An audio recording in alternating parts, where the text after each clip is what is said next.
আরেকটা কথা কি জানেন, একটা মেয়ে একটা ছেলের সাথে 3, 4, 5 বছর সম্পর্ক করার পর এবং মেয়েটার অর্ধেক দেহ ওই ছেলেটাকে উজাড় করে দেয়। এত কিছু করার পর ভাই কিভাবে একটা মেয়ে কিভাবে তার ফ্যামিলির অজুহাত দেখাইয়া ছাইরা যাইয়া অন্য একটা ছেলের সাথে কিভাবে এক বালিশে মাথা রেখে ঘুমায়?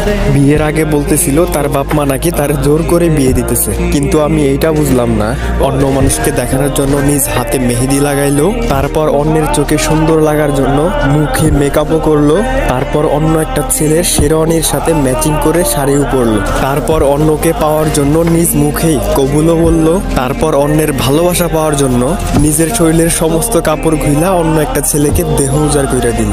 এইগুলাও কি সব জোর কইরা হয়েছিল? ভাই একটা কথা কি জানেন, যখন একটা ছেলের লাইফে কোনো মেয়ে আসে তখন তার ফ্যামিলি থাকে না, ভাই থাকে না, বোন থাকে না, আত্মীয় স্বজন কোনো কিছুই থাকে না। যখন একটা ছেলে একটা মেয়ের প্রতি পরিপূর্ণভাবে আসক্ত হয়ে যায় ভাই, তখন তাদের এত অজুহাত কোথা থেকে আসে ভাই আমার মাথায় ধরে না। আরেকটা কথা কি জানেন, একটা মেয়ে একটা ছেলের সাথে 3, 4, 5 বছর সম্পর্ক করার পর এবং মেয়েটার অর্ধেক দেহ ওই ছেলেটাকে উজাড় করে দেয়।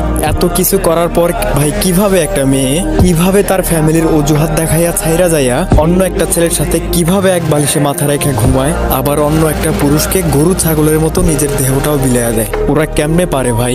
আমার কথা হচ্ছে বোন, তোর যদি ফ্যামিলি এত ইম্পর্টেন্ট হয়ে থাকে তোরা ভাই রিলেশন করিস না, রিলেশনের নামে একটা ছেলের জীবনকে মৃত্যুর মুখে ফালাইয়া দিস না।